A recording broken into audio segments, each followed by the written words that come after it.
디지털 시대 플랫폼 목회 세미나 이렇게 이름을 잡아봤는데요. 이제 플랫폼 목회는 온라인이나 오프라인이나 다 가능해요.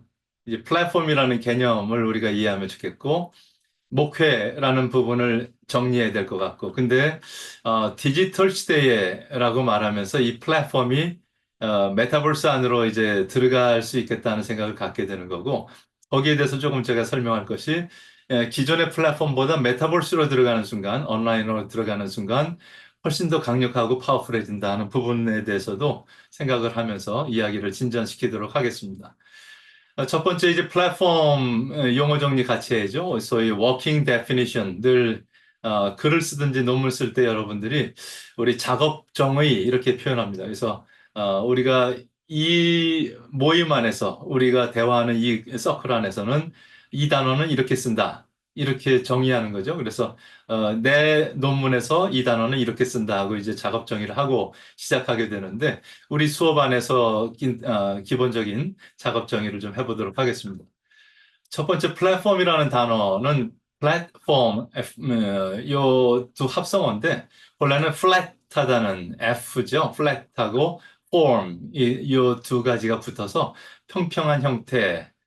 특별히 기차역을 플랫폼이라고 할 때는 사람들이 기차를 타고 내릴 수 있도록 평평하게 만든 장소를 말한다. 이렇게 보면 되겠습니다. 근데 이렇게 평평하게 장소를 만들어 놓고 그리고 사람들이 거기에 몰려들기 시작하면 기차만 타고 내리는 것이 아니라 그 기다리는 동안 식당도 생기고 카페도 생기고 편의점, 백화점이 들어서기도 하고 영화관 들어서기도 하면서 엄청난 시설들이 함께 생겨난다. 그리고 이 역세권이라는 부분에서 아파트나 상가들이 다 같이 번성하게 된다 하는 것을 생각하게 됩니다. 그래서 이 플랫폼이라는 것은 개별 서비스가 아니라 뭐 하나 만들고 주고 팔고 하는 것이 아니라 가능한 많은 것을 담을 수 있는 플랫한 공간을 만들면 여기에 다양한 사업자들이 참여할 수 있게 된다 하는 얘기죠. 그래서 하나의 장이라는 개념으로 우리가 이해하면 되겠습니다.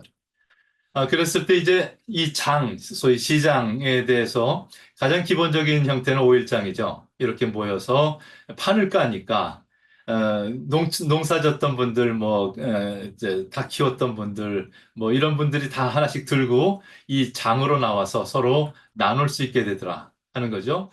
이 부분이 조금 더 체계적으로 갖춰지기 시작하면서 소위 전통시장 형태가 되었다가 또 더 크게 이제 백화점이나 대형 쇼핑몰로 넘어가기 시작하죠. 근데 여기까지는 이제 오프라인의 플랫폼들이라면, 전통적인 플랫폼이라면, 이게 온라인으로 들어가면서는 굳이 그 안에, 소위 걸어서 차 타고 올 수 있는 그 거리에 있는 사람들이 아니라 전 세계 누구나 해외 직구를 할 수 있는 새로운 형태로 바뀌더라 하는 거죠. 그래서 이런 부분에 있어서 소위 메타버스, 온라인에서의 플랫폼을 우리가 집중하게 됩니다.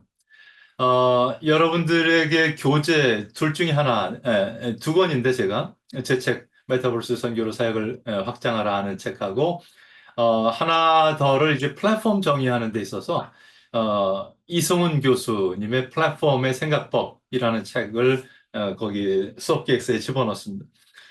이 책이 지금까지 제가 플랫폼 책을 수십 권 한번 이렇게 놓고 읽고 지금도 제 책꽂이에 있습니다만, 요 책이 제일 저의 마음에 포괄적이고 가장 업데이트된 그런 개념인 것 같아서 또 은근히 두께도 있습니다. 그래서 요것을 한번 정리하면 지금의 플랫폼을 이해할 수 있겠다 생각이 들었습니다. 왜냐하면 이제 이승훈 교수님이 플랫폼에 대해서 생각하고 연구하고 가르치면서 2018년에 플랫폼의 생각법이 한 번 나왔어요. 그다음에 플랫폼의 생각법 2.0 그래서 변화된 부분들을 추가해서 책을 냈고요.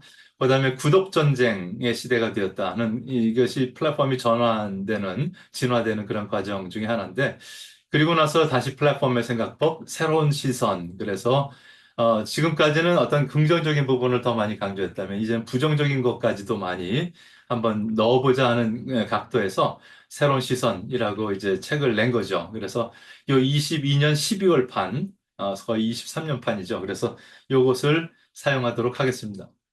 여기서 간단한 개념들, 이성훈 교수님의 개념들만 정리해 보면 플랫폼을 이분은 양면 시장을 대상으로 한 새로운 사업 모델이다. 이렇게 정리합니다. 양면 시장이라는 것은 생산자와 소비자 양쪽이죠. 지금까지는 소비자만을 시장의 타겟으로 봤다면 이제는 생산자와 소비자 양쪽을 다 하나의 시장으로 보고 그 안에 지식, 정보, 미디어, 유통 등 다양한 분야의 새로운 사업 모델을 개발하고 운영하는 그러한 형태를 플랫폼 비즈니스라고 하자. 이렇게 정리를 하더라고요. 그리고 세계 7대 플랫폼이라고 본인이 표현하셔서 그분의 관점에서는 요 7가지가 가장 잘 나가고 요즘에 핫한 그런 형태구나 하는 것을 제가 생각하게 됐습니다. 뭐 구글, 메타, 그리고 아마존, 애플, 마이크로소프트까지는 이제 기본적인 미국의 전형적인 어떤 플랫폼 기업이라면 중국의 기업에 대해서도 관심을 하시더라고요. 탄센트라든지 알리바바. 그래서 나중에 한번 기회 되면 우리가 이야기 나눠보도록 하겠습니다. 이것이 어떻게 진화됐는가 하면서 그분이 이렇게 정리를 했는데, 처음에는 생산 플랫폼이 있었다. 소위 핵심 기업이 있고, 거기에 하청 기업이라든지 이런 연결 정도로 해서 플랫폼이 연결되고 서로 소통을 하면서, 보다 효과적으로 물건을 만들고, 고객들에게 제공할 수 있는 그런 형태를 이루었었다. 이것이 생태계 플랫폼으로 넘어가면, 요 기본적인 1번 플러스 생태계 개념이 추가되면서 보다 큰 지금 부정적으로 보면 문어발식 확장이라고 생각할 수도 있겠는데 전체가 연결되는 그러한 생태계를 이루더라 하는 것인데 이것도 여전히 소비자에게 타겟이 돼 있고 이제 기업들이 생태계를 만드는 거죠. 그래서 삼성전자, 포항제철, 조선일보, 이마트 이렇게 그분은 들었습니다. 그래서 이런 플랫폼들이 있다.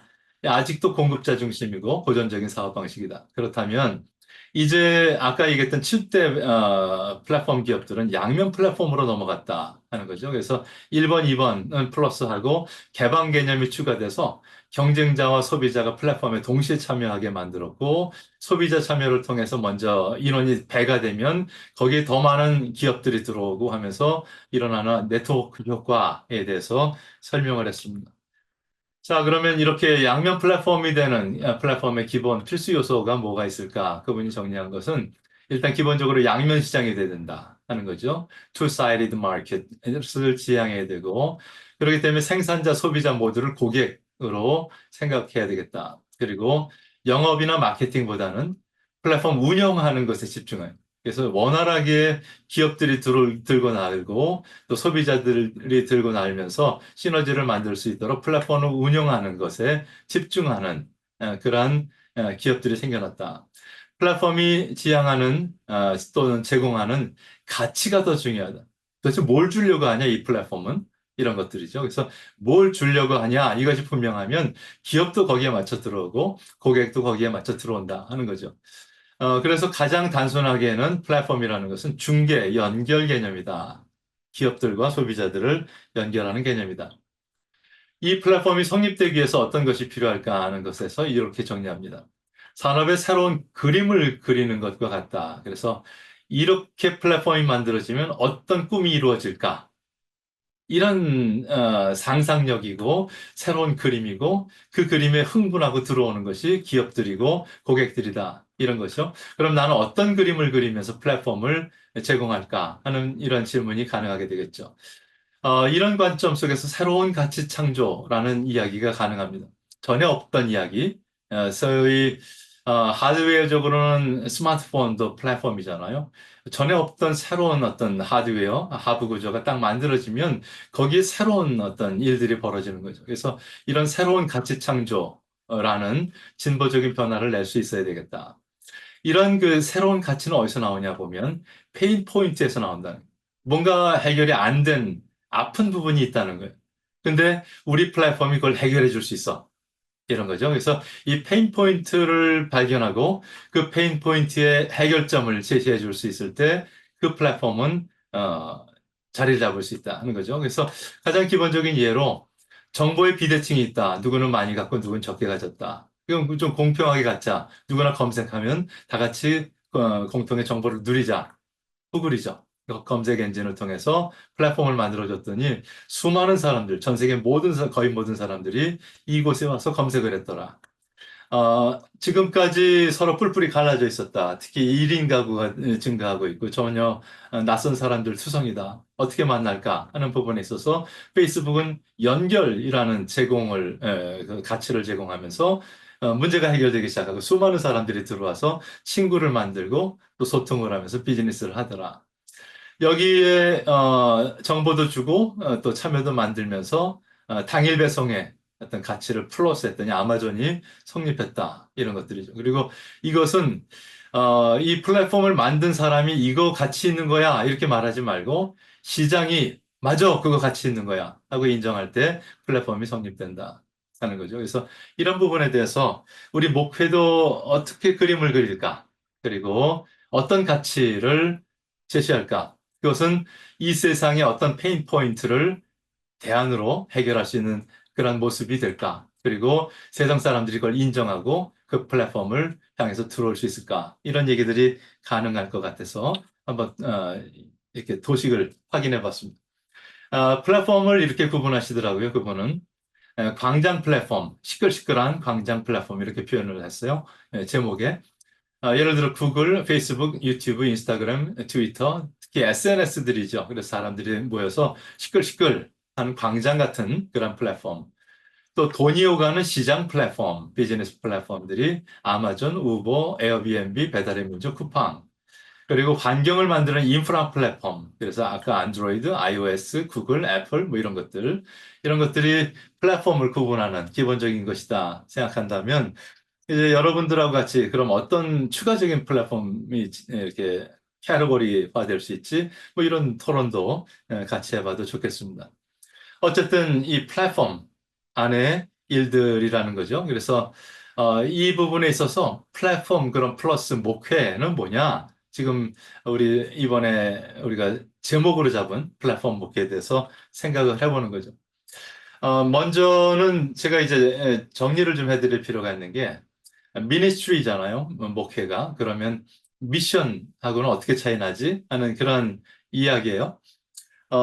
이제 챗GPT하고 그 부분에 대해서 제 생각하고 나누고 했는데 사실은 큰 차이가 없이 미국에서 사용되고 있습니다. 그래서 미국의 선교국을 GBGM 그래요. General Board of Global Ministries. 그래서 ministries라는 표현을 속에서 선교를 이야기하고 있거든요. 그래서 이 미션이라는 말하고 ministry라는 말을 굳이 이렇게 나눠서 쓰는 것보다는 예수님의 사역 안에서 바라봤으면 좋겠다는 거죠. 그랬을 때 많은 부분에 있어서 미션과고 이렇게 연결될 수 있는 텍스트는 아마 마태복음 28장 18절에서 20절까지 너희는 가서 모든 민족을 제자로 삼아 이런 The Great Commission이 중요한 이슈가 될 텐데 또 부활하신 주님은 베드로를 찾아가서 나를 사랑하느냐 세 번 부르시고 내 양을 먹여달라 하는 얘기를 했어요. 그러면 이 부분에 있어서 가서 내가 너에게 분부한 모든 것을 가르쳐 지키게 하라. 소위 삶 전체를 케어하고 변화시켜서 제자 만들라 하는 것은 이 양을 치는 것과 동일할 것이 아닌가. 그냥 먹여주는 것이 아니라 그들이 성숙한 양이 되도록 가르쳐 지키게 하는 것까지가 같이 간다. 그래서 그의 사역을 굳이 구별할 필요는 없겠다는 거죠. 그래서 미션 미니스트리는 한꺼번에 예수님의 사역이라고 표현하면 좋겠고요. 그래서 교회 안에서 성도들을 케어하는 그런 목회가 아니라 예수님의 동선 안에서 예수님의 뒤를 따라가는 예수님의 사역을 미니스트리 또는 미션이라고 우리는 그냥 그렇게 통칭해서 사용하겠습니다. 그래서 미션이라고 사용해도 좋고 미니스트리라고 사용해도 좋고 우리는 예수님을 먼저 떠올리고 예수님이 이 지구를 어떻게 하기를 원하시는지에 대해서 같이 질문하는 그러한 제목으로 삼았으면 좋겠습니다. 어, 또 하나 여러분들하고 같이 플랫폼을 이야기하면서 제가 어떤 다른 책을 봤을 때 기차의 플랫폼이 형성되는 단계에 대해서 재미있게 썼더라고요. 첫 번째는 플랫한 폼을 제공하는 거죠. 기반을 제공했어요. 그리고 사람들이 기차를 타고 내릴 수 있는 물리적 공간을 만들면 그다음에 연결되기 시작해요. 여행자와 운송수단이 같이 이 공간을 쓰게 되죠. 서로 연결이 된다. 그 안에서 상호작용이 촉진되기 시작하고 그래서 사람들 간의 만남과 정보 교환이 가능해지면서 그 안에 생태계가 형성되더라. 그래서 기차역 주변에 상업지구가 형성되는 데까지. 그리고 시너지 효과가 일어나더라. 다양한 서비스와 편의시설 제공으로 인한 가치가 증대되더라.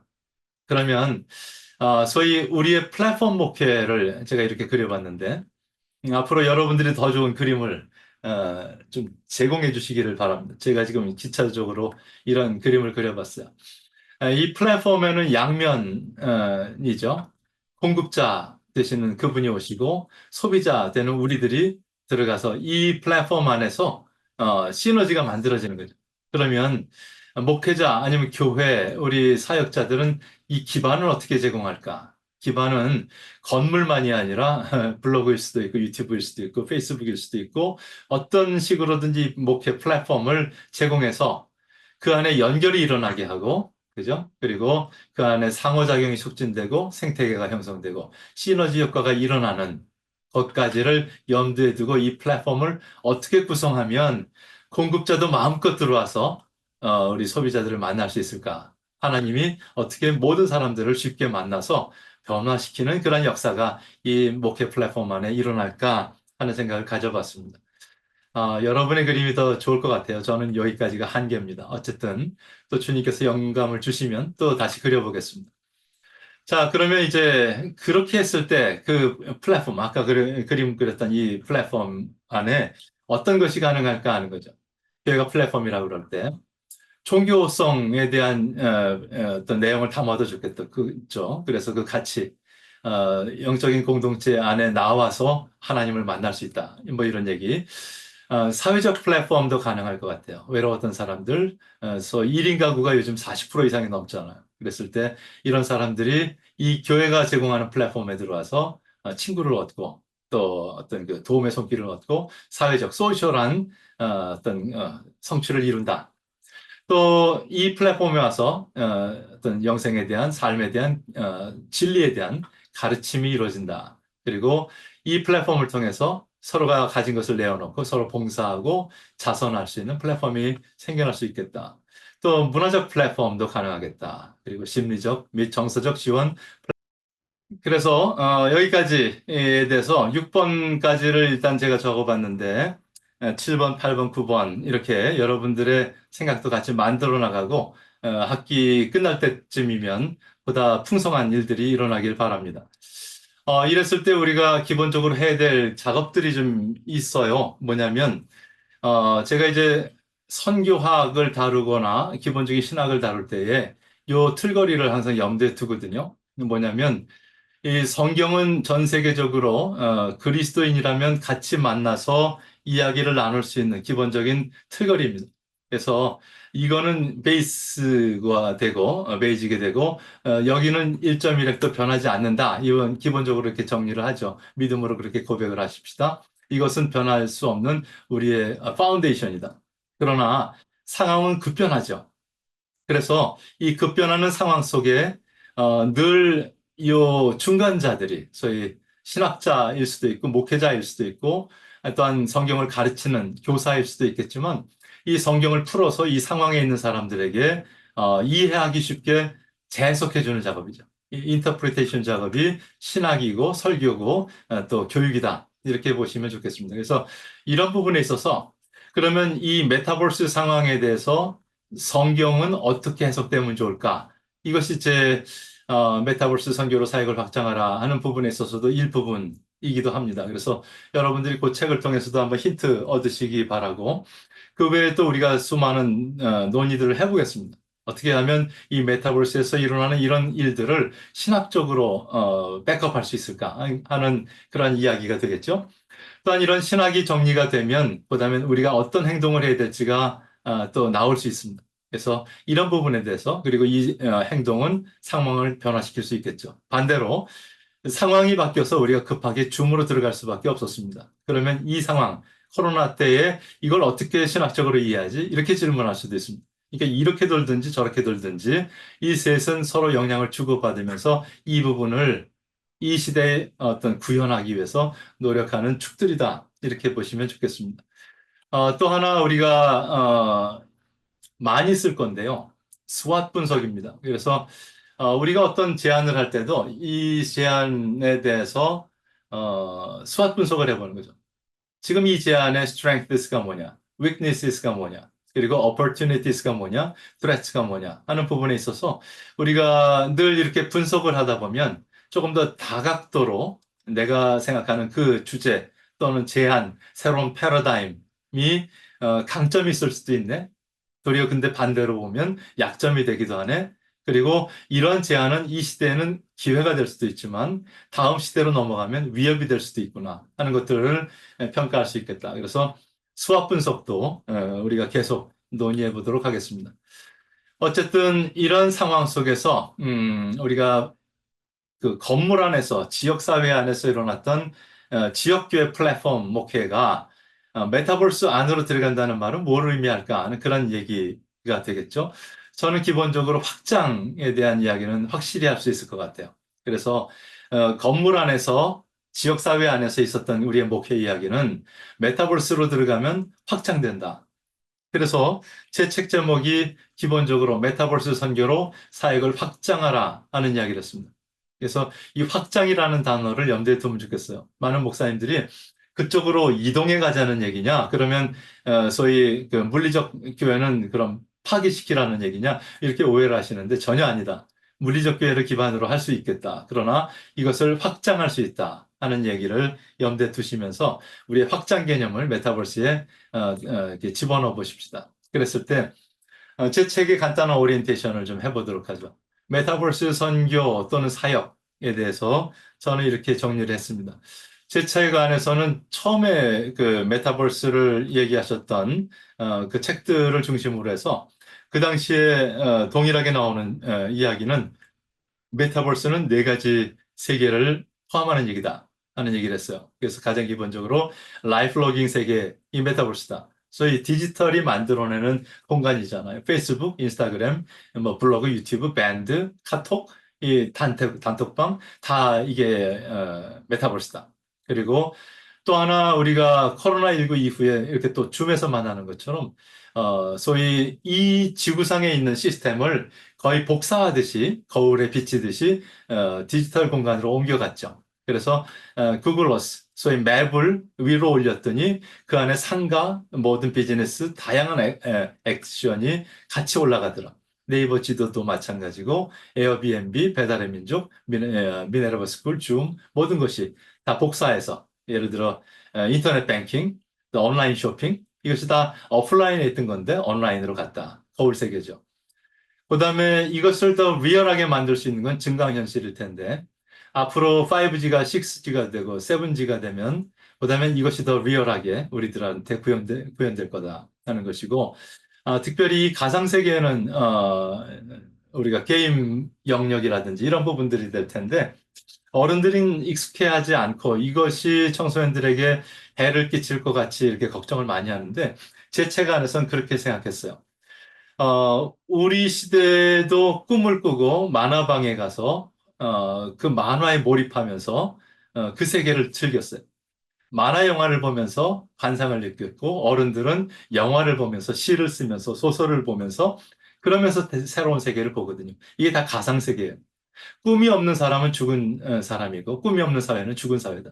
그렇기 때문에 늘 물리적 공간만 있어서 될 문제가 아니라 우리는 항상 꿈을 먹고 산다. 그렇다면 천국의 꿈도 우리는 더 큰 실제적인 어떤 영적인 세계가 되겠죠. 이렇게 봤을 때 지금 친구들은 만화방에 가서 보던 그 만화를 지금 게임을 하면서 즐기고 있는 거예요.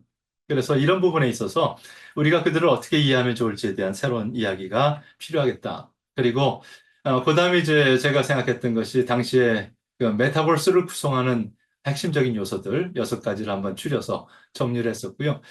그 중에 지금 인공지능이 핫 이슈가 된 거죠. 그래서 GPT 이후에 이것이 뜨었을 뿐이지 이 전체는 다 메타버스를 구성하고 있다. 그리고 이 메타버스를 하나님과 연결했을 때 하나님께서 만드시는 대로인지 아니면 우리 인간이 쌓아놓은 바벨탑인지에 대해서 여전히 저도 고민하고 있습니다. 그리고 하나님께서는 로마의 제국의 야욕을 성취하기 위해서 도시국가를 정복하면 도로를 깔고 항로를 만들고 하면서 지중해 일대를 하나의 시스템으로 만들고자 했던 그 제국의 야욕을 하나님께서는 하나님의 선교의 대로로 쓰셨다면 우리 인간의 바벨탑을 쌓는 것 같은 이 야욕이 하나님에게는 어떤 뜻이 있으실까에 대해서 생각을 해보게 되었습니다.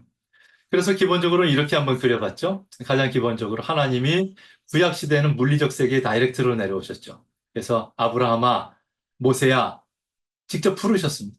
그런데 그 신약 시대에는 아들이 이 땅에 내려오셨어요. 2번. 그래서 제자들을 모으시고 제자들을 훈련한 다음에 3번 나가서 땅 끝까지 물리적 세계 끝까지 복음을 전하라고 하셨어요. 근데 21세기 들어오면서 이 물리적 세계가 메타버스 세계로 확장됐어요. 4번.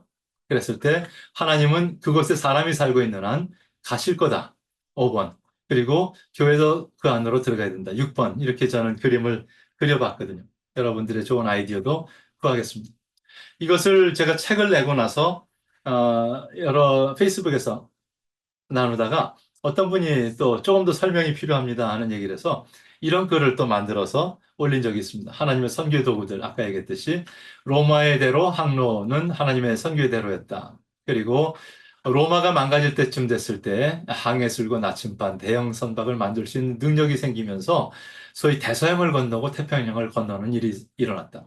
그 이후에 소위 이 지중해 때는 땅끝이 아니었고 전 세계를 바라볼 수 있는 새로운 선교의 어떤 역동성이 생겼고 소위 제국주의의 배를 타고 선교사들은 다 복음을 전하러 따라 나갔다.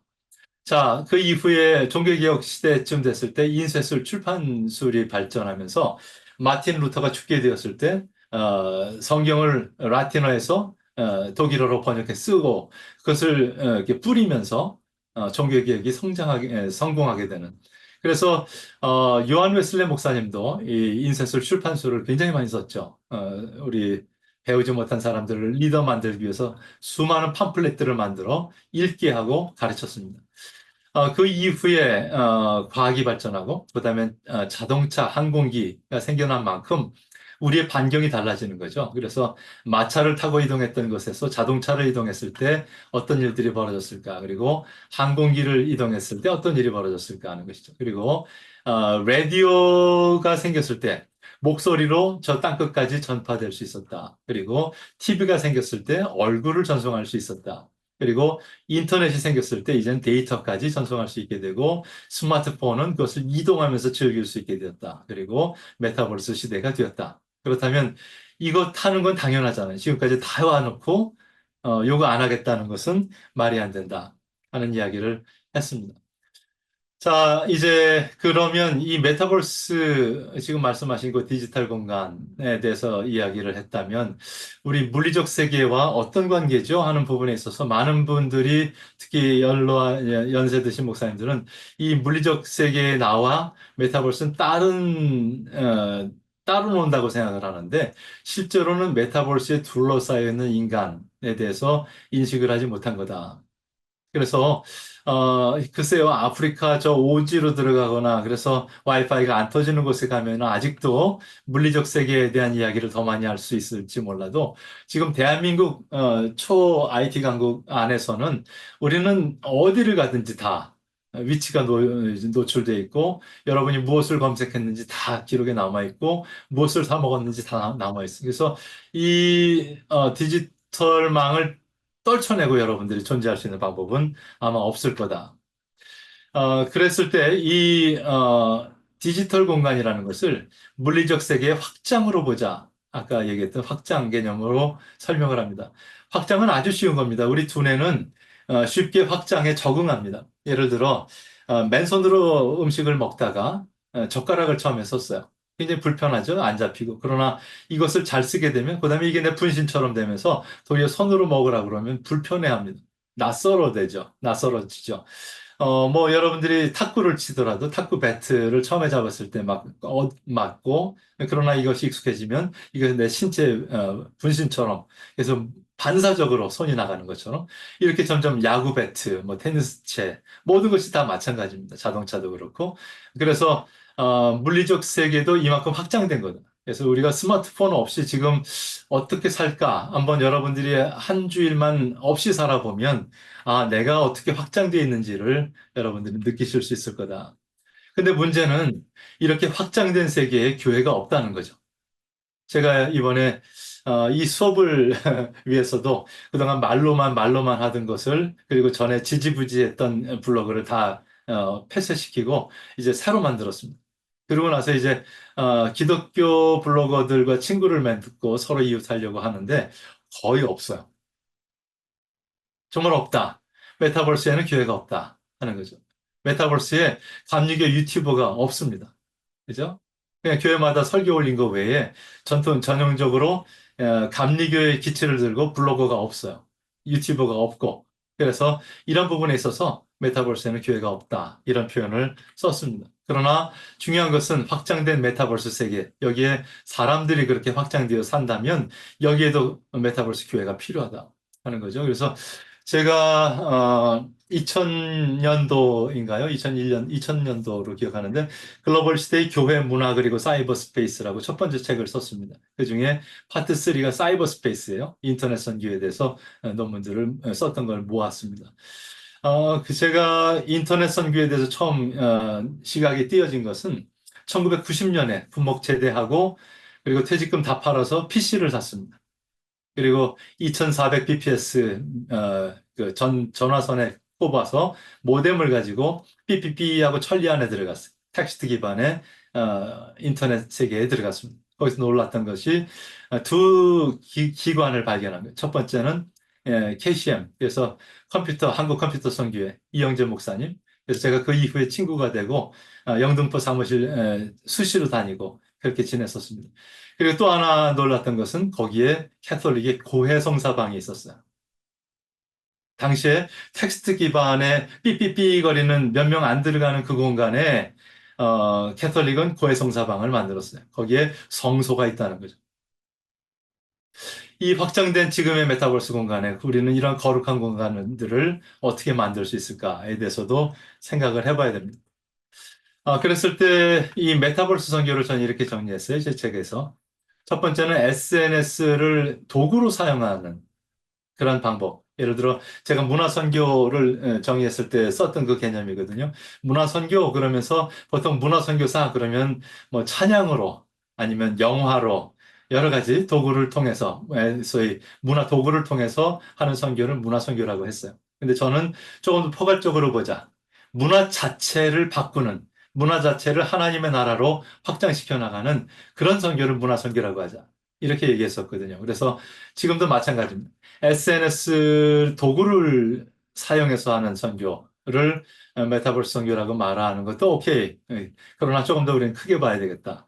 그래서 이 메타버스 전체를 하나의 세계로 보고 그 문화를 향한 선교라고 우리가 생각하면 좋겠다. 그리고 중요한 것은 이 메타버스에서 사람들이 변화되면요. 바로 다이렉트로 그 스마트폰을 쓰는 현장의 물리적 세계가 변화됩니다. 그래서 이 둘은 따로 있는 것이 아니라 메타버스 세계를 변화시키면 곧 현장의 물리적 세계를 바꾸는 거다. 이렇게 이해를 하시면 좋겠습니다. 거기에 대해서 기본적인 메타버스 성교의 10가지 정의는 제 책 안에 있습니다. 하나 여러분들하고 확인하기 원하는 것은 그 책 안에서 제가 Christ and Culture 얘기를 좀 했어요. 그러면서 이 5개의 어떤 그 교회 모형들이 있잖아요. 소위 문화를 향해서 5개의 캐러거리 안에 들어갈 수 있는 그런 접근 방법들이 있다는 거예요. 가장 기본적으로는 Christ against culture와 Christ of culture 이 극단이 있다는 거예요. 그러면 소위 Christ against metaverse 또 Christ of metaverse 이렇게 생각할 수도 있겠죠. 그래서 이 부분 culture를 metaverse라고 보면 이 메타버스에 대해서 보수 극단 그 그룹들은 어차피 어게인스트 하게 됐더라. 그리고 이쪽은 너무 긍정적으로 그쪽이 동일시되더라 하는 거죠. 그래서 너무 동일시되면 안 될 거 아니야? 조금 이쪽으로 와 하고 이쪽으로 끌어당겼더니 Christ of above culture. 그래서 메타버스와 동일시되는 것보단 그 위에 그리스도가 계셔. 조금 더 그리스도를 좀 상위 안에 놓으려고 했던 그런 시도라면 이쪽으로 왔을 때도 Christ and culture in paradox.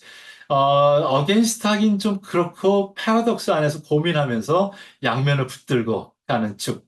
그러면 이 양쪽에서 가장 중간에 있는 것은 Christ Transformer of Culture라고 니버는 표현했습니다. 그렇다면 이 시대의 메타버스를 향해서도 니버는 이쪽을 얘기하지 않을까 하는 것이고 저도 이쪽이 좀 선호가 돼서 여러분 어느 쪽인지 한번 생각해 보셔도 좋겠습니다.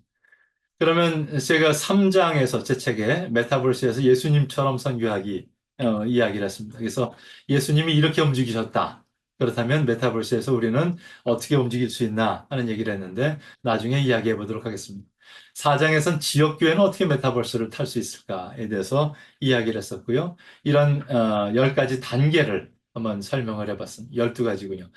이것도 나중에 한번 이야기 나눠보도록 하겠습니다. 그러면 제 책 이후에 제가 가을에 또 추가 연구를 했는데 그럼 작은 교회는 어떻게 하지? 하는 부분에 있어서 메타버스를 작은 교회가 어떻게 활용할 수 있는지에 대해서 이런 그림도 그려봤습니다. 그건 나중에 한번 같이 확인해 보도록 하죠. 그리고 이제 제 책의 5장에서는 세계 선교사는 어떻게 하지? 하는 부분에 대해서 세계 선교사가 이렇게 움직여 가면 좋겠다. 또 그렇게 제가 선교사님들하고 이제 코로나 시대에 움직였어요. 그래서 그 이야기들을 구체적으로 제 경험 속에서 써봤습니다. 자, 그러면 제가 최근에 하고 있는 일은 감리교 메타버스 선교회를 구성했습니다. 그래서 선교사, 목사님, 또 평신도에 선교적인 열정이 있으신 분들이 한 100분 정도 단톡방에 있고요. 한 90분 정도가 밴드에 들어와서 준비를 하고 있습니다. 제가 제안했던 건 이겁니다. 우리가 이렇게 만드는 목적은 메타버스를 중심으로 감리교 선교 플랫폼을 형성하자. 그래서 그 안에 다양한 주체들이 네트워크가 되고 그를 통해서 시너지가 만들어지도록 하자. 이렇게 제안한 거죠. 플랫폼, 네트워크, 시너지라는 단어를 썼습니다. 그래서 목표를 잡아왔습니다. 우리가 4가지 세계가 있다 그랬죠. 라이프로깅 세계에서 검색되는 감리교회. 도대체 검색하면 맨 나쁜 얘기만 있어요. KBS에 MBC에 감신대 폭력 사태가 일어나서 총장실이 전거됐습니다. 이런 것만 꼭 나가거든요. 그러니까 좋은 얘기는 거의 없어요. 그래서 우리가 스스로 만들자. 그래서 라이프로깅 세계에서 검색되는 감리교회, 그리고 거울 세계로 확장하는 감리교회, 가상 세계에서 복음을 전하는 감리교회, 증강현실 세계를 활용하는 감리교회가 되자. 그리고 이 1, 2, 3, 4를 잘 쓸 수 있는 메타버스 선교사들을 배출하는 감리교회가 되자. 그래서 메타버스 선교사 과정을 한번 가상으로 우리가 실험하고 있습니다. 그 안에 다양한 주체들, 그래서 그분들 얘기가 국내 선교사들, 또 선교적 교회들, 선교학자들, 선교적 크리스천들, 선교적 기업과 단체들의 대표들이 들어와 계십니다. 우리가 우리 에어리아를 이렇게 정리해 봤어요. 글로컬 선교할 거다. 그래서 해외 선교만이 아니라 또 국내 선교만이 아니라 이 글로컬하다. 양쪽이 다 같이 연결되어 있는 시대다. 지구촌 안에서 모든 지역을 연결하겠다. 총체적 선교 이야기를 하는 거다. 복음 전도만이 아니라 사회 변혁, 영적 변혁까지. 그래서 웨슬리적인데 개인적, 사회적 성화와 완전까지 우리는 생각하고 지구를 바라본다. 그러기 위해서 선교 동원하는데 거기 있는 분들이 거의 신중년이에요. 50대, 60대. 거기서부터 은퇴하신 분은 액티브 시니어까지. 그다음에는 이들이 만들어 놓은 모델을 보고 3040이 다시 교회로 돌아오면 좋겠다. 그리고 Z세대, 알파 세대에다가도 대답을 주면 좋겠다. 그 다음은 어떤 세대가 될지 우리가 준비하고 있어야 되겠다. 여기에 대해서 리더십 개발에 대해서는 영원 살기, 나중에 한번 우리가 얘기 나누도록 하죠. 우리가 이 땅을 살면서 어떻게 영원 살기의 삶을 살 수 있을까에 대해서 한번 이야기를 나눠보도록 하겠습니다. 그리고 로잔도 이런 표현을 쓰거든요. 그래서 원 디지털 플랫폼으로서의 감리교, 우리 유튜브 채널, 또 블로그 이런 것들을 준비하고 있습니다. 거기서 가능한 사역들을 제가 이렇게 제안했습니다. 선교 관련 컨텐츠를 같이 제작하자. 나만 하지 말고, 그리고 공유하자. 그래서 선교학, 선교 정보, 최근 이슈들, 미래 트렌드, 선교 교육 자료, 선교 훈련, 정책, 이런 것들을 다 같이 모아보자. 선교 포럼들도 인터넷에서 줌 등 메타버스 플랫폼을 통해서 다양하게 해보자. 선교 모임들도 이 안에서 다양하게 진행시켜보자. 그리고 메타버스 선교 훈련원을 같이 운영하자. 선교사님들 계시고 리더들이 계시기 때문에 같이 우리가 그 준비가 된 후에 다른 사람들도 그 길로 가도록 이끌자 하는 얘기를 했습니다. 현재 가능한 플랫폼에서 블로그 지금 시도하고 있고요. 저도 같이 만들었고요. 페이스북 페이지, 페이스북 그룹 아주 쉽게 그냥 쉽게 열 수 있습니다. 그래서 활용할 수 있겠고 유튜브 채널 지금 준비하고 있겠고 지금 메타버스 선교회는 단톡방이 준비되어 있고, 밴드도 거기 교육 방법으로, 교육 도구로 쓰고 있습니다. 또 줌으로 수시로 만나고, 잽을 써볼까 했는데, 처음에는 굉장히 잽도 만들어 보겠어요, 제가. 근데 아직은 이렇게 썩 리얼하지 않아서, 어르신들 들어오시라 그러면 좀 이렇게 당황해 하시겠다. 그래서 일단 접어두고 기다리고 있습니다. 또 인스타그램 저도 개인적으로 조금 있다가 곧 만들려고 하고 있습니다. 실천 단계들로 컨텐츠 개발자 훈련 과정을 시작했습니다. OBS 스튜디오, 캡컷 사용법을 제가 밴드 안에 유튜버 중에 가장 심플하고 포괄적으로 가르쳐 주는 분들의 링크들을 주면서 어, 같이 준비시키고 있습니다. PPT 제작 방법, 줌 사용법도 공유하고 있습니다. 웹캠, 마이크 조명, 또 크로마키 할 수 있도록 훈련할 거고요. 컨텐츠 초점, 자기가 어떤 컨텐츠를 초점 지어서 만들 수 있는지에 대한 컨텐츠 초점 찾기를 프로그램 지금 준비하고 있습니다. 여러분들에게도 같이 좀 나누려고 그래요. 그래서 여러분들도 여러분의 평신도들을 어떻게 이끌고 갈 수 있는지에 대해서도 같이 플랜 한번 짜보시자고요. 자, 위에 사람들이 컨텐츠를 만들고 공유하고 평가하는 그런 시간이 있을 거고요. 그다음에 준비가 어느 정도 되면 유튜브 채널을 감리교 TV라는 이름으로 한번 좀 시작하려고 합니다. 페이스북 페이지, 인스타그램 같이 공동으로 열려고 준비하고 있고요. 준비된 사람들부터 먼저 개인 채널도 만들어 보자 하면서 제가 만들었습니다. 좀 이따가 보여드릴게요. 그래서 인플루언서들의 네트워크로 진화하면 좋겠다. 그래서 감리교 블로거 네트워크, 감리교 유튜버 네트워크, 뭐 이런 식으로 우리가 좀 같이 가면, 혼자 있으면 좀 어디 붙어 있는지 잘 모르시잖아요. 근데 같이 이슈를 크게 터트리면 조금 더 많은 사람들이 찾아올 수 있지 않을까 하는 생각을 가져봅니다. 자, 이제 그런 과정 속에서 이제 후반전 마지막 정리해보면 여러분들도 그렇게 살자 하는 거죠. 사명자로 살기, 메타버스 선교사로 살기 하는 부분에 대해서 한번 좀 이 외로운 길을 같이 걸어갔으면 좋겠습니다. 그랬을 때 제가 책에서 쓰는 것은 메타버스 선교사. 이 방법은 라이프스타일 에반젤리즘. 소위 페이스북에서 또 여러 가지 인스타그램에서 여러분들의 삶을 그리스도의 향기처럼 뿜어낼 수 있으면 믿지 않는 사람들에게 복음이 전달될 수 있지 않을까 하는 그런 방법이죠. 그랬을 때 메타버스 선교사는 뭘 할 수 있지 하는 부분에 있어서 제 책에서 큐레이터, 에디터, 인플루언서, 네트워크, 동원가 표현을 했는데 나중에 확인해 보도록 하죠. 그리고 메타버스 선교사가 어떤 요소들을 좀 구비하면 좋을까 하는 부분에 있어서 만인 사명자직으로 고백할 수 있으면 좋겠다. 하나님의 음성을 들으면서 인도함 받는 사람이면 좋겠다. 문화지능과 메타버스 지능을 공히 갖추면 좋겠다. 그리고 간단한 메타버스 기술을 익히면 좋겠다 하는 얘기를 했습니다. 이제 개인적으로 지난 학기에 크리스천 리더십이라든지 과목 속에서 퍼스널 브랜딩을 해드렸습니다. 학생들에게 초점을 만들고 내가 어떤 브랜드가 되면 좋을지에 대해서 메타버스 선교사 자신의 사역 계획을 세우고 브랜드화하고 이런 작업들을 했었는데 여러분들하고도 그 이야기를 나눠보도록 하겠습니다. 기본적으로는 많이 가지면 좋겠죠. 그리고 사실은 저는 이제 제 페이스북에서도 블로그가 처음 출발입니다. 라고 얘기를 했습니다. 유튜브를 먼저 하고 싶은 생각이 많이 드실지도 몰라요. 영상의 시대이기 때문에. 그러나 컨텐츠가 준비 안 되고 채널로 가면요. 굉장히 푸어한 얘기밖에 못해요. 그래서 글쓰기가 탄탄하게 된 사람들이 어, 이 유튜브도 잘합니다. 물론 브이로그라든지 간단하게 이렇게 액션을 잘하는 그런 순발력 있는 분들이야 그런 용도로 유튜브 채널을 사용할 수 있겠지만 어느 정도 가르쳐 지키게 하라 하는 목적에 대해서 생각한다면 블로그가 먼저다. 그리고 이 블로그는요, 페이스북보다 서로 강점들이 달라요. 페이스북은 흘러내려가잖아요, 뉴스피드가. 그래서 내 프로필도 내려갑니다. 그래서 잊혀지기도 하고 시간이 지나면. 근데 블로그는 차근차근 그 폴더마다 일목요연하게 이렇게 쟁겨져 있죠. 그래서 이 블로그가 먼저다. 이건 데이터베이스다. 그리고 이것이 제대로 탄탄하게 돼 있으면 그다음에 일로 날라도 되고 일로 날라도 되고 책으로 써도 되고 홈페이지에 날라도 되고 여러 가지 방법으로 커뮤니케이션 가능하다 하는 얘기를 하고 제가 블로그를 하나 좀 틀을 잡아가고 있습니다.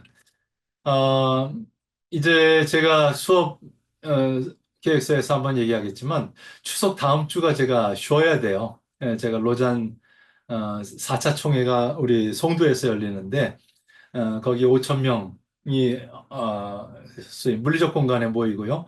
또 메타버스 공간으로 5천 명이 또 모입니다. 그래서 저는 물리적 공간에 들어가게 되는데 일주일 내내 들어가 있어요. 그래서 여러분들하고 수업을 못 하기 때문에 그건 나중에 정보로 드리겠고요. 이 로잔의 가장 기본적인 전략은 Connecting Influencers and Ideas for Global Mission 이라는 단어입니다. 문장이죠. 그래서 Connecting 누구를 연결한다? Influencers. 그래서 여러분이 인플루언서가 되면 좋겠다. 여러분이 브랜드가 되면 좋겠다. 그리고 여러분의 아이디어가 서로 커넥트 되어서 지구촌 전체에 선교와 사역에 연결되면 좋겠다 하는 생각을 갖고 있습니다. 이제 마지막 정리하면서 이번 학기 수업 계획 간단하게 확인해 보도록 하죠. 가장 기본적으로 첫 번째 우리 수업 운영 방법은 flipped learning, flip learning이라고 표현하고 flipped learning이라고 책도 나와 있더라고요. 그래서 원래는 flipped죠. 그래서 거꾸로 뒤집혀진 이런 얘기입니다.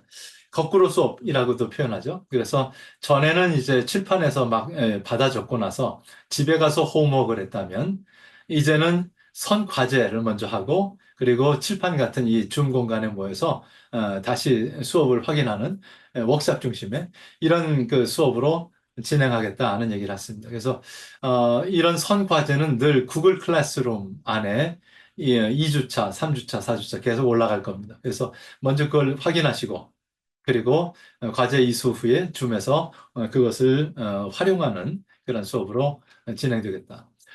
또한 저희가 쓸 것이 제 블로그하고 유튜브 채널입니다. 그래서 제 블로그 이번에 새로 만들면서 세상 사람들과도 제 데이터를 소통하지만 그러나 수업용으로도 써야겠다 하는 생각을 들었어요. 그래서 수업용 폴더를 따로 만들었습니다. 그 폴더에 가시면 그 주에 읽어야 될 부분들이 있어요. 그래서 여러분들에게 제 책 뭐 5권, 그다음에 공저 3권, 총 8권 될 텐데 그 중에 어떤 책을 읽으라 그러면 사서 읽지 않잖아요. 그래서 거기에 꼭 수업에 필요한 부분들은 다 거기다가 쟁여놔서 여러분들이 그것을 읽고라도 들어와서 토론할 수 있도록 그렇게 활용하려고 합니다. 그리고 지금까지 코로나 때부터 지금까지 한 유튜브 채널을 사용했었어요. 그것은 공개는 안 했고요. 중간 단계로 세팅을 해놔서 링크를 주고 이제 수업을 듣게 하고 그다음에 이제 모였었는데 이제 그걸 세상 밖으로 내놓으려고 하다 보니까 당장 내놔도 되는 컨텐츠도 있고 아니면 너무 코로나 시절의 표현들이 이렇게 들어가 있는 그런 컨텐츠도 많아서 일단 컷 편집할 건 하고 버릴 건 버리고 새로 만들 건 만들고 하는 작업이 좀 시간이 들 것 같아요. 어쨌든 유튜브 세상용으로 지금 하나 집은 지었습니다. 좀 이따 보여드릴게요. 그래서 그렇게 사용하려고 하고요. 또 팀 발제보다는 그냥 읽고 듣고 토론하고 그다음에 확인하라고 하면 리서치하고 돌아와서 그걸 서로 나누고 뭐 이런 방법으로 수업이 진행되도록 해보겠습니다. 그래서 가장 기본적으로는 티칭보다는 코칭. 왜냐하면 이 메타버스 기술에 대해서는 여러분이 더 앞서가 있을 거예요, 분명히. 저는 그냥 이해만 하고 있고 겨우 지금 뒤따라가고 있는 중이에요. 그래서 여러분들에게 뭘 가르친다기보다는 전 질문할게요. 이런 시대에 이런 건 어떻게 생각하면 돼? 이런 건 어떻게 정리하면 돼? 이런 건 어떻게 대처를 할까? 이렇게 질문할 거고 여러분은 거기에 대해서 같이 토론하면서 답을 추구해가는 저는 티칭이 아니라 코칭을 하겠다, 질문하겠다 하는 것을 말씀을 드립니다. 중간 과제, 기말 과제 있습니다. 그건 적절하게 제가 알려드리도록 하겠습니다. 간단하게 교재는 아까 2권이라고 그랬는데 한 권을 한번 더 붙여봤어요. 첫 번째는 여러분 잘 아시는 제 책이고 여기에는 이제 상황, 그 다음에 신학, 그리고 선교, 그다음에 사역 이 전체가 이제 믹스돼서 선교학적인 관점으로 세워졌기 때문에 제가 이 책 안에서 다양한 관점의 이야기를 같이 나눌 수 있으리라 보여집니다. 그래서 꼭 한 권 좀 준비하시고요. 플랫폼의 생각법은 어, 욕심 있으시면 주문하시고요. 아니면 제가 책 안에서 이제 수업 안에서 소화해 보도록 하겠습니다. 요거는 한번 가지고 계셔도 좋을 건데 얇고 저렴하고 그 대신 한 6개, 7개의 어떤 중요한 온라인 사역을 정말 이상훈 박사님이 잘 분석했어요. 그래서 체크리스트 같아요. 제 책도 지금 그 책을 제가 책 집필하는 동안에 보면서 저런 식으로 체크리스트로 쉽게 써야 되겠다고 나름 쉽게 쓴 거거든요. 그래서 여러분들이 한번 온라인 사역혁명은 굉장히 점검 포인트도 많고 여러분들이 그 하나를 그냥 노트처럼 들고 다니면서 여러분의 사역을 한번 이렇게 꾸며보는 것도 좋겠다. 그리고 토론할 때도 여러분들 주제로 같이 토론하면 좋겠다 생각이 들어서 하나 더 집어넣습니다. 자, 선교 패러다임이 바뀔 시간이죠. 네, 소위 물리적 공간 교회 안에서 있었던 그 방법으로는 지금 아무도 찾아오질 않아요. 점점 줄죠. 노인들은 돌아가시죠. 젊은이는 떠났죠. 3040 잘 안 나오기 시작했죠. 이제 선교 패러다임이 바뀌어야 될 텐데 우리 사역이 확장돼야 되겠다 하는 얘기를 했습니다. 특별히 제가 이 그림을 트레이드마크로 지금 삼았어요. 챗GPT하고 같이 그렸거든요.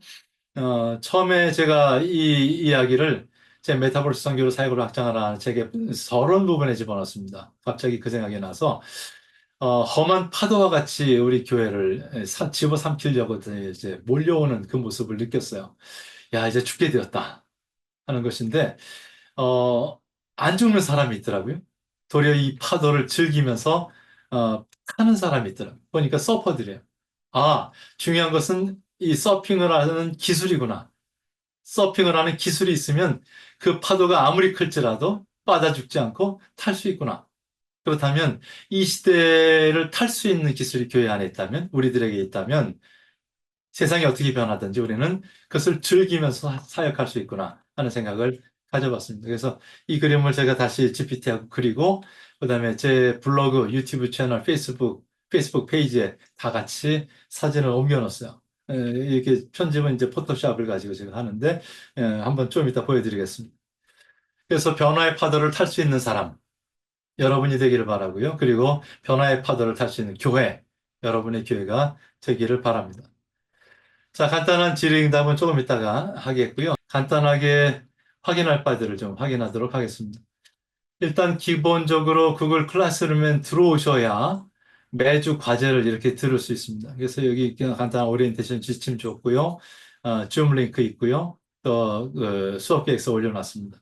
그리고 이제 2주차, 3주차, 4주차 계속 그렇게 과제가 올라갈 테니까 여기 안에서 또 영상 듣고 나서 한 페이지짜리 간단한 여러분의 정리할 것들 적어서 내는 것도 이 구글 클래스룸에서 활용하도록 하겠습니다. 그다음에 두 번째 제가 지금 사용하고 있는 것이 가장 먼저 블로그를 이렇게 만들었습니다. 홈페이지용 블로그로 제가 이제 검색하고 배워서 한번 만들어 봤는데 거기도 뒤에 배경은 이렇게 넣었죠. 그래서 버튼 누르면 그 캐러고리 안으로 들어갑니다. 그리고 들어가면 그 방 사용하는 방법에 대해서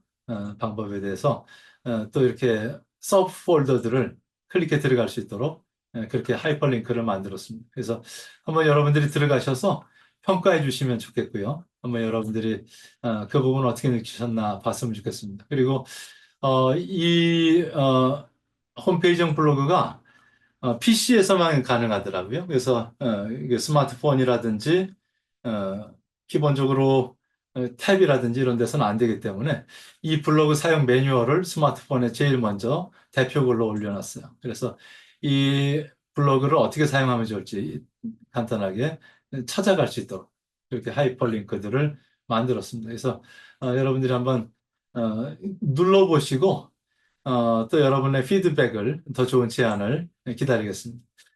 그 페이스북 제 기본적인 프로필을 이렇게 만들었습니다. 거기서도 같은 내용을 하고 있고 같은 이야기들을 지금 나누고 있습니다. 그래서 여러분 들어가셔서 한번 제 사명 코칭 블로그 샘플을 소개합니다. 뭐 메타버스 선교는 블로그로부터 우리 서로 이웃해요. 뭐 이렇게 여러 가지 이야기들을 계속 올렸으니까 여러분들도 한번 들어가셔서 읽어주시고 좋아요 한번 눌러주시고 하시면 감사하겠습니다. 그리고 페이지를 여러 가지 갖고 있는데 그중에 사명 코칭 페이지를 따로 만들었어요. 그래서 우리 친구들하고 같이 소통하고 있는데 아직 404명밖에 팔로워, 좋아요 붙이는 사람이 없습니다. 그래서 여러분들이 만약 붙여주시면 제가 큰 힘이 되겠습니다. 그래서 한번 사명 코칭 페이지도 한번 들어와 주시면 좋겠다 그런 생각이 있고 또 하나 제가 아까 유튜브 채널을 새로 만들었다고 그랬죠. 그래서 집은 다 지어놨습니다. 이제 컨텐츠를 만들고 재생 목록으로 구분하고 작업을 시작하려고 합니다. 일단 요 정도 간단하게 공유했습니다.